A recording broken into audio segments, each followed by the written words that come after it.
বেশ সকাল সকালই আমরা পৌঁছে গেছিলাম এনজিপি স্টেশন। হ্যাঁ, আমরা পাহাড়েই বেড়াতে এসেছি। তারপরে যে দাদাকে আমরা বুক করেছিলাম অল ওভার ট্রিপটার জন্য, সেই দাদা বাস স্ট্যান্ডে দাঁড়িয়েছিল। তারপরে আমরা গাড়িতে উঠে গেলাম। আর এই যে আর একজন সারা রাত ট্রেনে শুয়ে ওনার কোমর ব্যথা হয়েছে। তারপরে যে দৃশ্যগুলো দেখো, এখানেই নাকি ধস নেমেছিল। আরো অনেক জায়গা যদিও আছে। তারপরেই আমরা পৌঁছে গেলাম একটা রেস্টুরেন্টে। সেখানে আমরা সকালের ব্রেকফাস্টটা সেরে নিলাম। যেহেতু সকাল সকাল বেরিয়েছিলাম, তো আর ব্রেকফাস্ট করা হয়নি মিডিলে, তাই এই রেস্টুরেন্টে যাওয়া হলো। তারপরে আমরা গাড়িতে উঠে আবার রওনা দিলাম আমাদের গন্তব্যের দিকে।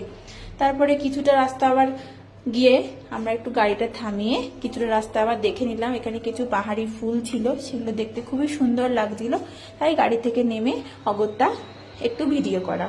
দেখো পাহাড়ি ফুলগুলো এরপরেই তোমরা দেখতে পাবে, কত সুন্দর নানান ধরনের ফুল ছিল। আর তার পাশে ছিল তিস্তা নদী, বেশ সুন্দর লাগছিল। এরপরে কোথায় গেলাম দেখা হচ্ছে পরের ব্লগে।